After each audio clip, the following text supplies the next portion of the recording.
Bueno, como decía anteriormente, yo he resaltado estas pocas enfermedades, son muchísimas más, pero me interesa mostrar esto. Primero, las enfermedades claves, ¿por qué son claves? Primero, porque causan una disminución de la producción y la productividad de los huertos, reducen la vida útil, también tenemos que replantar antes, afectan la calidad y condición de las frutas y aumentan los costos de producción por necesidad de control, y las que causan también rechazo, son muy importantes en los mercados de exportación chilenos.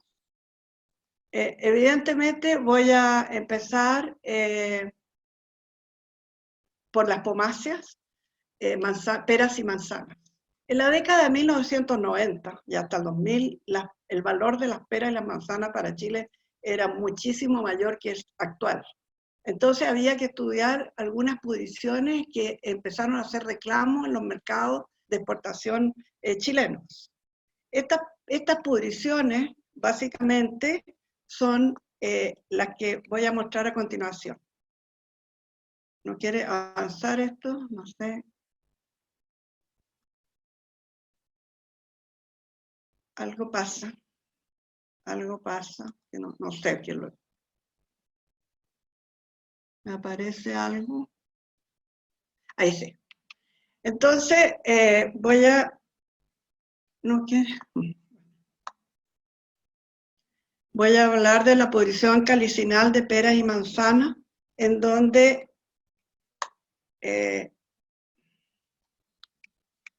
no avanza esto, fíjate.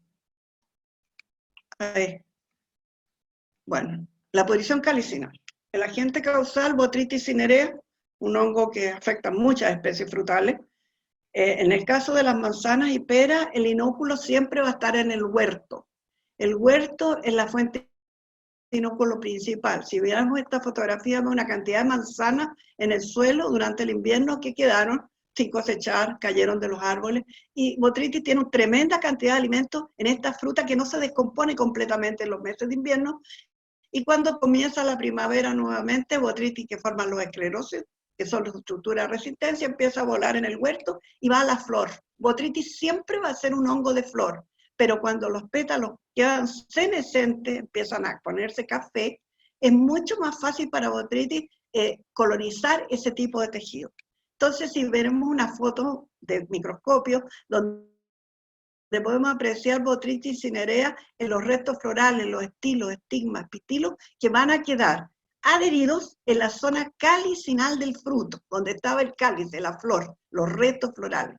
Y durante la guarda refrigerada, las manzanas, todos sabemos, pierden firmeza y ganan azúcar lentamente, fruto climactérico. Entonces, ¿qué pasa? Botrytis tiene las condiciones de expresarse en esta forma de pudrición. En el beans nosotros tenemos lo que llamamos nidos de Botrytis, ¿no es cierto? Y esos nidos de Botrytis, ¿qué es lo que tiene Botrytis? Es el único hongo que posee una capacidad enzimática, muchas enzimas es capaz de producir, y no necesita heridas en la fruta contigua, en las vecinas. Entonces, efectivamente forma los nidos de pudrición que pueden llegar en algunos casos a ser muchos kilos de fruta dentro del beans.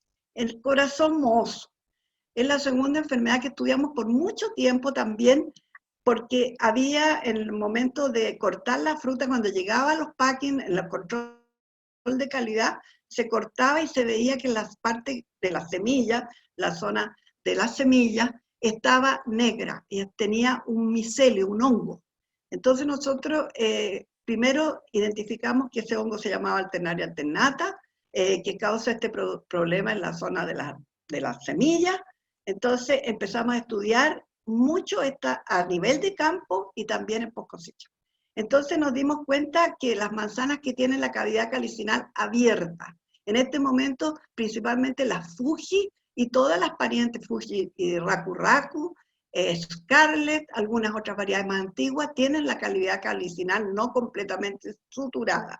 Entonces el hongo nuevamente va a la flor. Esta es la flor reina del manzano. La destaco porque aquí se ven muy bien los restos florales, ¿no es cierto?, que van a ser colonizados por Alternaria alternata, quedando en la cavidad calicinal, pero es diferente esta pudrición, esta enfermedad a nivel de huerto es más difícil de controlar, porque también se usa muchísimo una hormona que se llama cromalina, y que se coloca para darle una forma más bonita a los manzanos, y entonces estos pétalos, por esta aplicación, quedan adheridos por mucho tiempo en la zona calicinal. Y acá tenemos algunos de los ensayos. Estas flores, o los pétalos, están colonizados, son más oscuros, y estos están en algún tratamiento muy bueno que no fueron colonizados con las aplicaciones que se hicieron en el campo. Posteriormente, nosotros si cortamos una manzanita recién cuajada, podemos observar alternaria avanzando por el tubo calicinal hasta la zona carpelar, que son donde se forman las futuras semillas. Acá tenemos el resultado, ¿no es cierto? Ya la cosecha, cuando se corta la fruta, podemos ver entonces el hongo, Alternaria alternata, esto de color plomo acá, y el olor característico cuando uno corta la manzana a moho. Acá tenemos otro ejemplo, ¿no es cierto?, donde hay muchas manzanas de los últimos ensayos que hemos estado haciendo. Nuevamente podemos reiterar que en estas variedades de cavidad calicinal abierta es una enfermedad importante de rechazo en Packing. Pudrición ojo de buey. Esa es la tercera depomacia que me tocó participar directamente por unas muestras que llegaban al laboratorio en La Platina el año 2004, provenientes del sur, de Curicó, de Linares específicamente, que tenía una pudrición que no habíamos visto nunca en las manzanas.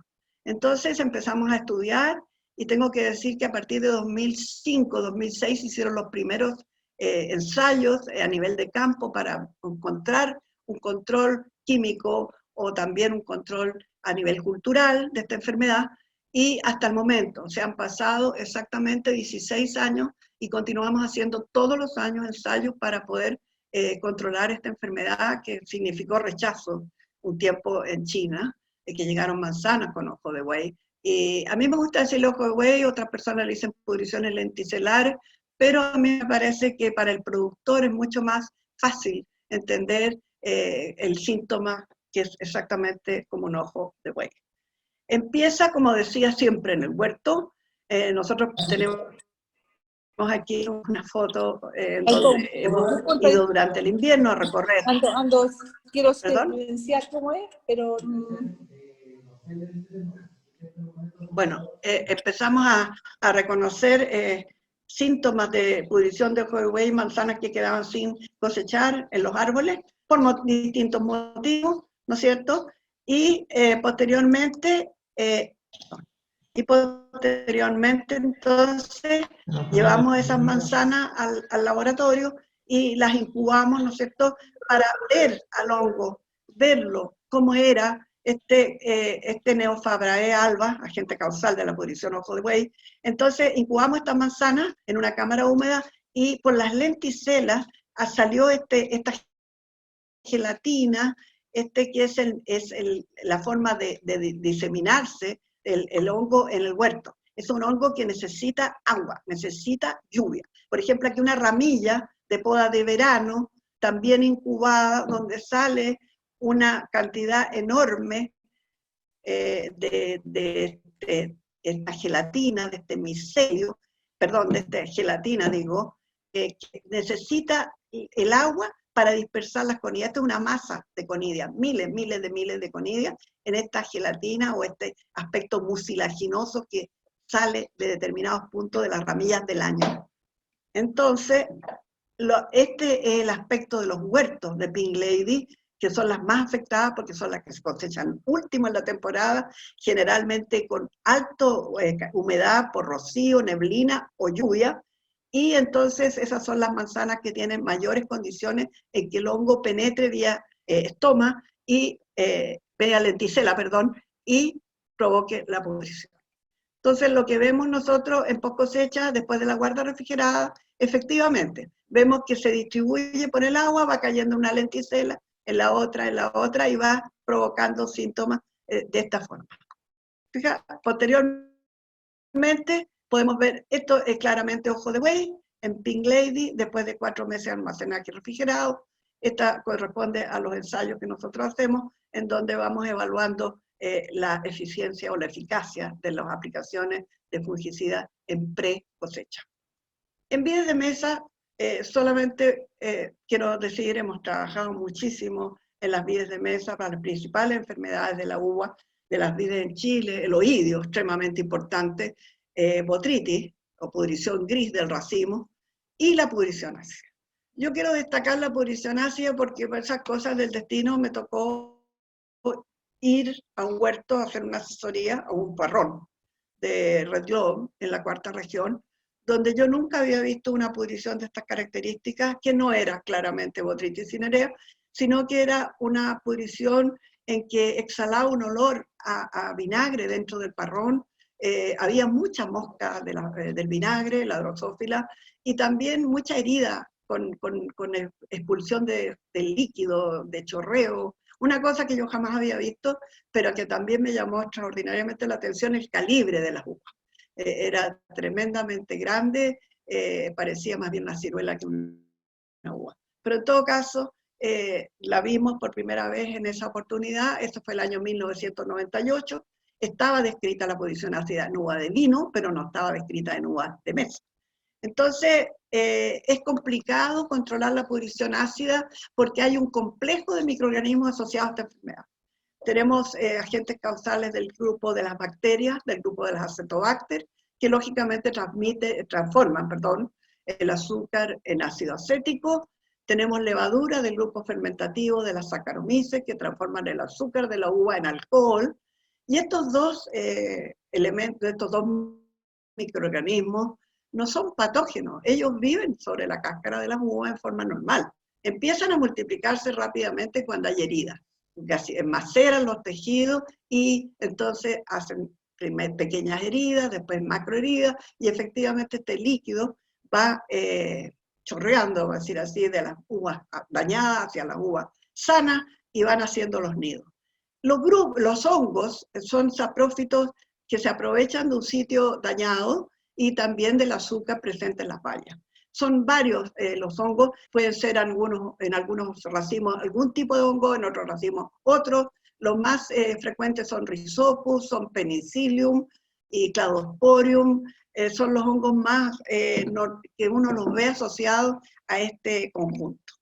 Las heridas pueden ser de muchas naturalezas, las más importantes son las mecánicas por arreglo de racimos, los pájaros, extremadamente difícil de controlar, especialmente en estas dos últimas temporadas que han sido secas en Chile, los pájaros no tienen alimento en los bosques naturales donde viven y bajan a los parrones entonces a comer la uva y a hacer las heridas.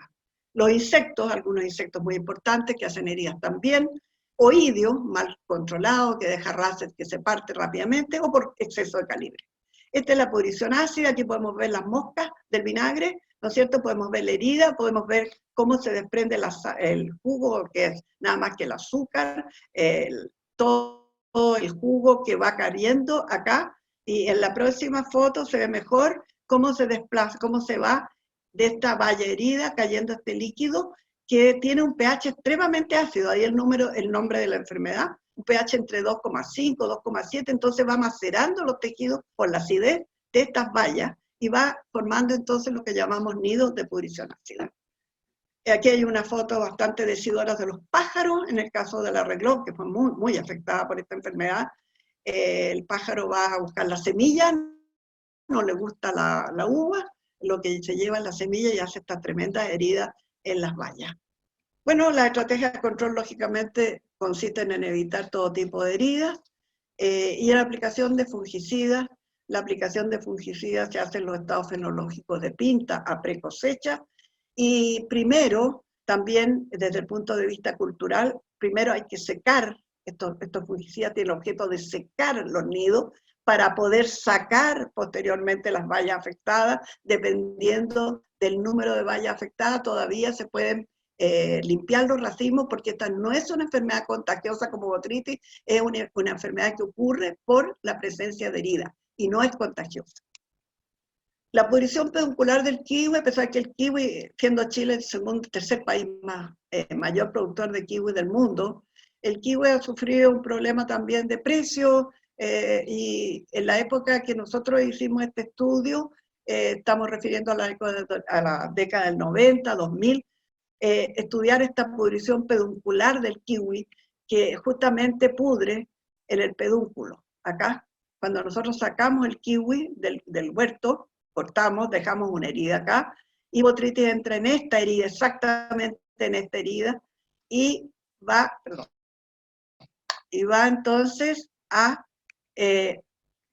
nosotros tenemos que en la post cosecha levantar la piel, levantar la cáscara del kiwi y evidenciar esta lesión que es de un color café, distinto al verde del kiwi y que es la pudrición peduncular. Esto es botrytis cinerea, que entró por la zona peduncular y empieza a deteriorar el fruto, a podrirlo en la cámara a medida que la guarda se prolonga.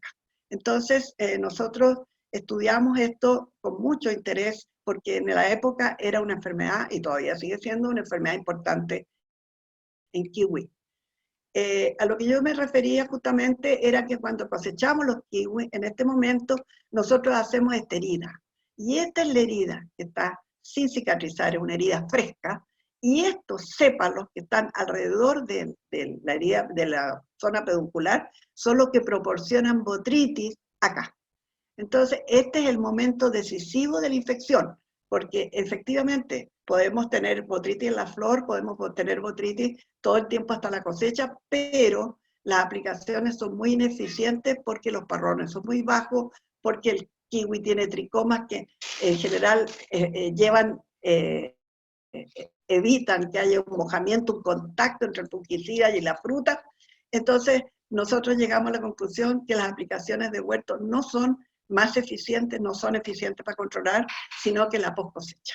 Entonces, la post cosecha podemos llegar a dos tipos de control. Uno que es el curado, que es la cicatrización de la herida de cuando arrancamos la fruta o la sacamos, que es nada más que cicatrizar esa herida para evitar que entre botrytis, y la segunda, la aplicación de fungicida.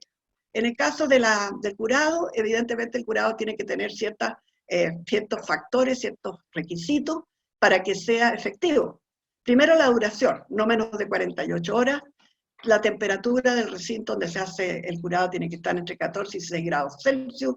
La humedad relativa debería ser sobre el 90% y debería haber un viento, un aire que circule entre 3 a 4 kilómetros por hora para que haya una uniformidad, para que este curado sea homogéneo dentro de un bin que tiene alrededor de 300 y tantos kilos, 380 kilos. Hoy día hay bins un poco más pequeños, pero de 250 kilos, pero igual es muy difícil conseguir el curado en estas condiciones. Es por eso que nosotros estudiamos la posibilidad de aplicar fungicida en post cosecha.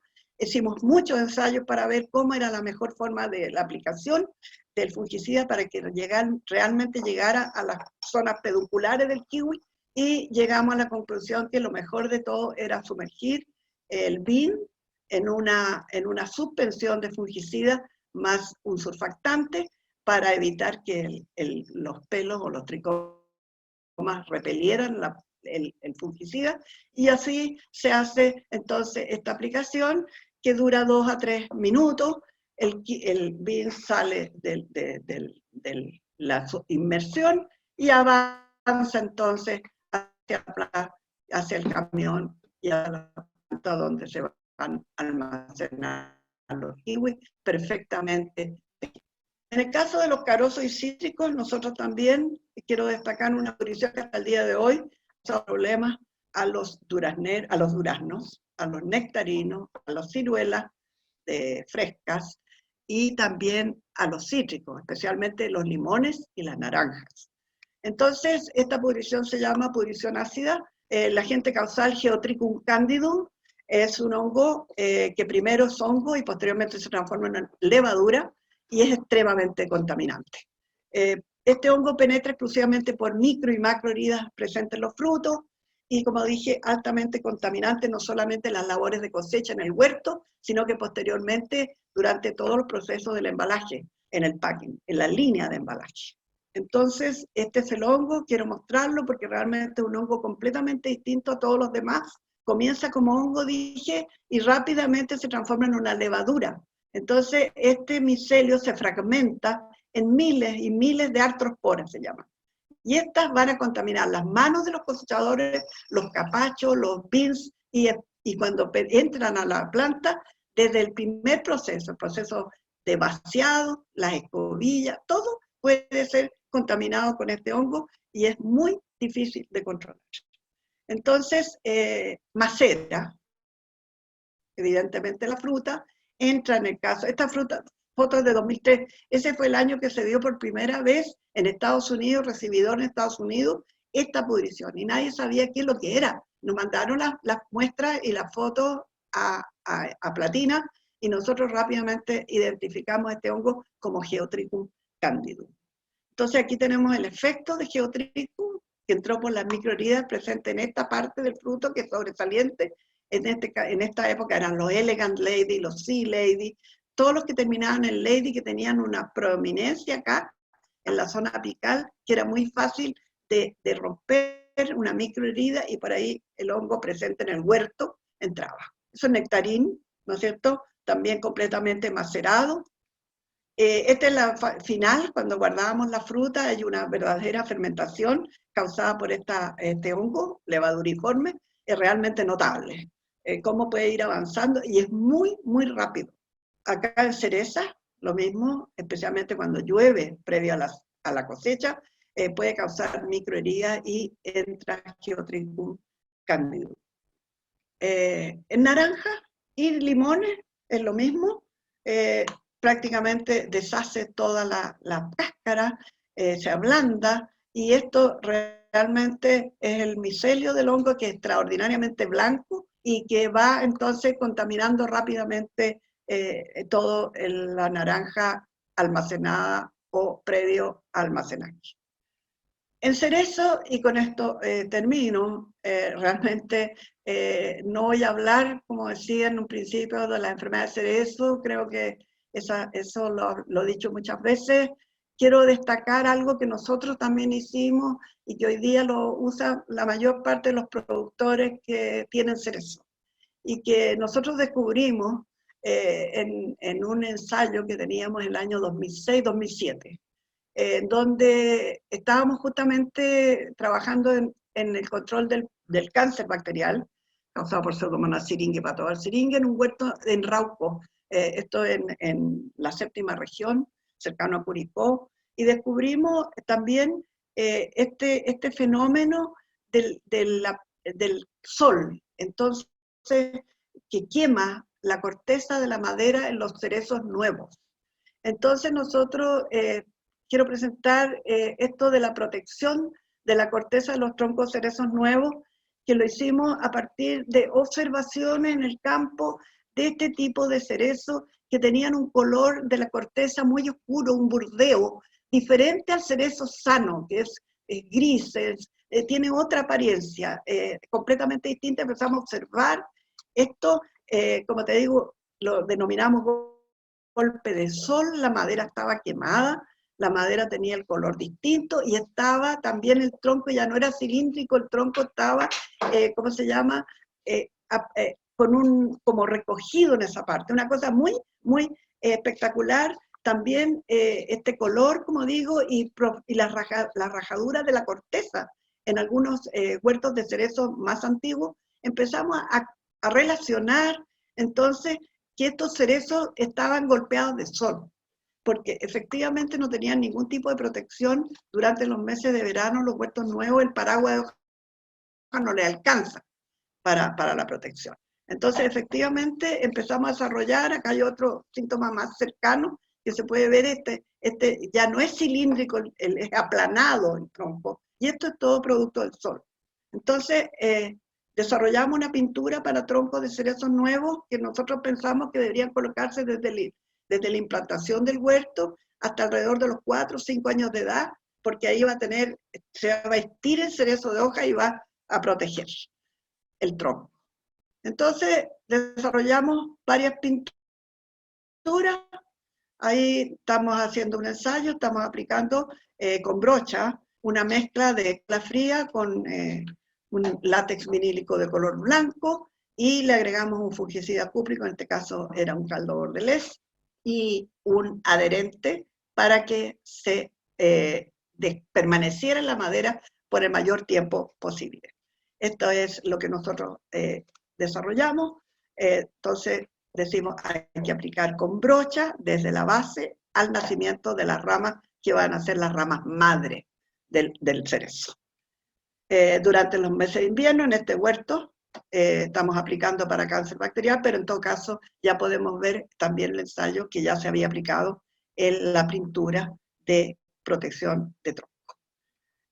Y también las formas de conducción nuevas, este es un KGD muy reciente, donde tenemos otro ensayo, aprovechamos a sacar la foto porque está completamente protegido para evitar entonces, esto está más expuesto al sol que los troncos en eje, entonces efectivamente el productor ya asumió que debe protegerlo desde chiquitito, acá también, los troncos para evitar ese golpe, ese daño de sol de verano que se va a resquebrajar y va a posibilitar también la entrada de cáncer bacterial. Yo termino mi presentación porque no dije, pero yo he asesorado en todos los países de América del Sur, con excepción de Venezuela. En todos los demás he estado invitada para dar cursos, etc. Pero quiero destacar dos internacionales que a mí me marcaron muchísimo. Una, que fue en Western Samoa, o Samoa Americana, en las islas del Pacífico Sur, donde fui invitada por FAO para solucionar un problema de una enfermedad de una planta que ellos consumen habitualmente todos los días, su alimento básico, que se llama el taro. Taro es la planta Colocasia esculenta, que estaba siendo afectada por una fitóftora, igual que fitóftora de la papa. Esta se llama Phytophthora colocaceae y afecta las hojas de la planta y entonces disminuye la producción y ellos hacen una harina del tubérculo o del rizoma, es un tubérculo del taro, y lo transforman en harina que consumen todos los días. Entonces tuve más de 15 días en esta isla Samoa, que creo que nadie ha ido nunca. Es realmente maravilloso el espectáculo de la isla, precioso. Me tocó trabajar muchísimo para entender la enfermedad, para poder ver cuándo se probó los síntomas y qué se podría tomar como estrategia de control. Realmente fue una cosa notable, creo que fue una experiencia magnífica y realmente hasta recordarlo todavía me alegra. La segunda fue cuando me nombraron perito en un conflicto que hubo entre empresas exportadoras chilenas con la naviera Merck, que realmente fue una experiencia notable también porque me tocó defender la uva de exportadoras chilenas frente a este juicio que se desarrolló en el Royal Court of Justice en Londres, en donde me tocó estar en la sala con los jueces, con toga, con birrete, realmente notable como en las películas, cuando uno le interrogan y la vuelven a interrogar y le vuelven a dar vuelta a la pregunta para ver si uno se desdice de lo que dijo en más de 15 tomos que tenía el juicio, donde había los diferentes, ¿cómo se dice?, de abogados. Había abogados en la defensa y abogados en la acusación. Me tocó defender a Chile, lo que me hizo sentir muy orgullosa. La parte de que ellos decían que iba insulto por artritis en la lucha, y fueron 3 días de interrogatorio intenso, pero creo que fue para mí un éxito, porque yo quiero, antes de terminar todo, también dedicar este premio a mi esposo, Juan Patricio Cavieres, colega y compañero de vida, a mis hijos, Pamela y Andrés, y a mis nietos, Marián, Pascal y Felipe. Muchas gracias.